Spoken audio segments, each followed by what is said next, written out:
नमस्कार प्रिय छात्र छात्री माने आज गुप्त ज्ञान को आपण मानक स्वागत। आज आम कथा हेबा सफलतार सही मंत्र विषय जहाँ छात्र छात्री मानकर जीवन को पूरा परिवर्तन कर दे पारे। दर्शक बंधु आपण जदि छात्र छात्री किंबा सेमानक अभिभावक ताहाले निहाती भिडियोटी आपण मानक पाई। मंत्र एक स्वप्न देख किंतु जागिकरी स्वप्न देख माने शोईकरी स्वप्न नुहे जागिकरी स्वप्न देख। जदि आपण माने जागिकरी स्वप्न देखुचंती ताहाले आपण माने निहाती परिश्रम करिवे आ जदि आपण माने परिश्रम करछंती ताहा आपणकर निहाती सफलतार बाट खोजी नेबे। मंत्र 2 नियमित पढ़ा हेउछि सफलतार चाबी। प्रतिदिन अल्प अल्प पढ़ किंतु नियमित भाव पढ़। नियमित पढ़ा छात्र छात्री को श्रेष्ठ करिथाए। मंत्र 3 भय को नुह चेष्टा को आग को रख। परीक्षार भय नुह विफलतार भय नुह भय केवल यह कर आपन जदि चेष्टा न करती ताहले यह हेउछि प्रकृत भय। छात्र छात्री माने आपण माने जदि चेष्टा न करिवे ताहले यह प्रकृत भय बोली धरि नियंतु। मंत्र 4 समयर मूल्य को बुझ। जो छात्र समय को सम्मान करे समय ताको सफलता दिए। आजिर समय होछि आसंता कानिल सफलता। समय को अमूल्य संपद बोली प्रत्येक छात्र मन करबा उचित। मंत्र 5 निज उपरे विश्वास रख। तुमे पारिबो तुमे करि पारिबो। एही विश्वास जो छात्र रखे सही छात्र केही से छात्र को अटकाई पारे नहीं। से निहाती सफलतार सीढ़ी चढ़ी पारे। मंत्र 6 विफलता हेउछि शिक्षक जी विफल होई शिखे से आसंता काली जीते। विफलता हेउछि सफलतार प्रथम पाहाच। तेणु विफलता को भय करवा उचित नहीं। छात्र छात्री माने जदि विफलता को आपण भय करिवे ताहले निहाती भावरे आपण माने किछि पाई परिबे नहीं। मन रख सफलता कौनसी जादू नुहे यह हेउछि परिश्रम धैर्य और विश्वासर फल। आज ठारू ही आरंभ कर तुम सफल जीवनर यात्रा। विफलता आसिले केबे भी डरी जिमा उचित नुहे काहेकि विफलता तुम मानक पाई बड़ शिक्षक अटे। विफलतारू तमे बहुत किछि शिक्षा करि पार। मंत्र 7 आज जो काम कर से काम आज कर माने आज जो काम करिवार तुम मानक अछि ताहाको आज कर। जे छात्र काली करिबी कहे सफलता ताको अपेक्षा करे नहीं। आजिर काम आज कर यह हेउछि जीतिबार एक अभ्यास।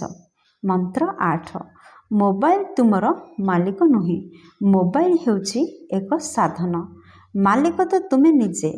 जो छात्र निज समय को नियंत्रण करे से निज भविष्य को मध्य भल भावरे नियंत्रित करिपारे। एणु निज इच्छा अनुसारे समय अनुसारे निजको परिचालित एवं नियंत्रित करिबार शिख। मंत्र 9 अन्यक सह तुलना करिबा बंद कर। जहाँ तुमर यात्रा तुमर अन्य मानकर रास्ता अन्यर। आजिर तुमे गतकालीर तुम ठारू भल हेले सेही होछि सफलता। प्रिय छात्र छात्री माने शिष्टाचार हेउछि आपणकर गोटे अमाध अस्त्र। मंत्र 10 रे आपण मानको शिखि नेबाको पड़िबो। शिष्टाचार हेउछि शक्ति भल कथा भल आचरण एवं नम्रता। एगुड़िक छात्र को दूर पर्यंत नहीं जाए माने अति सफलतार सीढ़ी पर्यंत शिष्टाचार तुम मानकु नहीं पारे। एणु प्रतिदिन निज जीवन रे नम्रता गुण को धरी रख। मंत्र 11 प्रश्न करने को भय करेनि। प्रश्न करिवार माने अज्ञान नुह प्रश्न न करिवार माने हेउछि अज्ञान। जो छात्र प्रश्न करे से आग को बढ़े कारण प्रश्न रु ही तार संदेह दूर करि थाए। प्रश्न ताको शिखाए थाए बा ता शिक्षा को आग को बढ़ाए साहाय्य करथाए।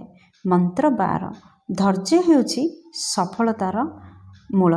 सफलता एक दिनर खेल नुहे। जो छात्र अपेक्षा करिपारे समय ताको ସର୍ବୋତ୍ତମ ଫଳ ଦିଏ ଏବଂ ଧୈର୍ଯ୍ୟ ଧରିବା ଆବଶ୍ୟକ। ମନ୍ତ୍ର 13। ଆତ୍ମସଂଯମ ହେଉଛି ଶକ୍ତି। ଯେ ଛାତ୍ର ନିଜର ମନକୁ ନିୟନ୍ତ୍ରଣ କରେ ସେ ନିଜ ଭବିଷ୍ୟତକୁ ନିୟନ୍ତ୍ରଣ କରିପାରେ।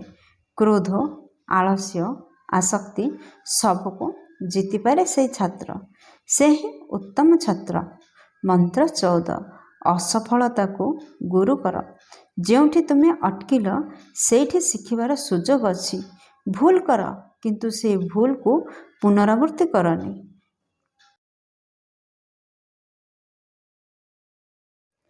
ଭୁଲ କରିବା ପାପ ନୁହେଁ। ଭୁଲ ହେବା ଦ୍ୱାରା ଆମେ ବହୁତ କିଛି ଶିଖିଥାଉ ଏବଂ ଠିକଟା ମଧ୍ୟ ଶିଖିଥାଉ। ମନ୍ତ୍ର 15। ଲକ୍ଷ୍ୟକୁ ଛୋଟ ଛୋଟ ଆଧାରରେ ଭାଙ୍ଗ। ବଡ଼ ସ୍ୱପ୍ନ ଛୋଟ ପଦକ୍ଷେପରେ ପୂରଣ ହୁଏ। ଆଜି ଗୋଟିଏ ପଦକ୍ଷେପ, ଆଜିକାଲି ଆଉ ଗୋଟିଏ, ଏଭଳି ହେଉଛି ସଫଳତାର ରାସ୍ତା। ପ୍ରତିଦିନ କିଛି କରିବାର ପ୍ରୟାସ କର। ମନ୍ତ୍ର 16। ସକାଳ ତୁମ ଭବିଷ୍ୟତ ନିର୍ଦ୍ଧାରଣ କରେ। ଯେଉଁ ଛାତ୍ର ସକାଳେ ନିଜ ଦିନକୁ ଜିତେ ସେ ସାରା ଜୀବନକୁ ଜିତେ। ସକାଳେ ପଢ଼, ଚିନ୍ତା କର, ଲକ୍ଷ୍ୟ ମନେ ପକାଅ। ମାନେ ଆପଣଙ୍କର ପ୍ରକୃତ ଲକ୍ଷ୍ୟ ସେଇ ଜିନିଷକୁ ଆପଣମାନେ ମନେ ପକାଇବା ଉଚିତ। ମନ୍ତ୍ର 17। ଭଲ ସାଙ୍ଗ ଚୟନ କର। ସାଙ୍ଗ ତୁମକୁ ଉଠାଇବ କି? ମାନେ ସାଙ୍ଗ ତୁମକୁ ଉଠାଇ ପାରୁଛି ନା ଗଡ଼େଇ ପାରୁଛି ତାହାକୁ ଲକ୍ଷ୍ୟ କର। ସେଥିପାଇଁ ସଚେତନ ହୁଅ।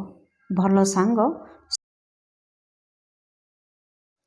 ସଫଳତା କାହାର ସମ୍ପତ୍ତି ନୁହେଁ, ଏହା ହେଉଛି ପରିଶ୍ରମୀମାନଙ୍କର ଫଳ ଏବଂ ପରିଶ୍ରମର ପରିଣାମ। ଆଜି ନିଷ୍ପତ୍ତି ନିଅ, ମୁଁ ହାରିବି ନାହିଁ। ଦିନେ ନା ଦିନେ ଏ ଦୁନିଆକୁ ଜିତି ଦେଖାଇବେ। ପ୍ରିୟ ଛାତ୍ରଛାତ୍ରୀମାନେ, ଭିଡ଼ିଓଟି ଭଲ ଲାଗିଥିଲେ ଭିଡ଼ିଓଟିକୁ ଗୋଟିଏ ଲାଇକ୍ କରିଦିଅ, ସାଙ୍ଗମାନଙ୍କ ସହିତ ସେୟାର କରିଦିଅ। ଚ୍ୟାନେଲରେ ନୂଆ ଥିଲେ ନିହାତି ସବସ୍କ୍ରାଇବ୍ କର। ପୁଣି ଦେଖା ହେବା ଏହିପରି ଏକ ଗୁପ୍ତ ଜ୍ଞାନର ଅନ୍ୟ ଏକ ଅଧ୍ୟାୟରେ। ସେହି ପର୍ଯ୍ୟନ୍ତ ଆପଣମାନଙ୍କର ଉଜ୍ଜଳ ଭବିଷ୍ୟତ କାମନା କରି ରହୁଛି। ଜୟ ଜଗନ୍ନାଥ।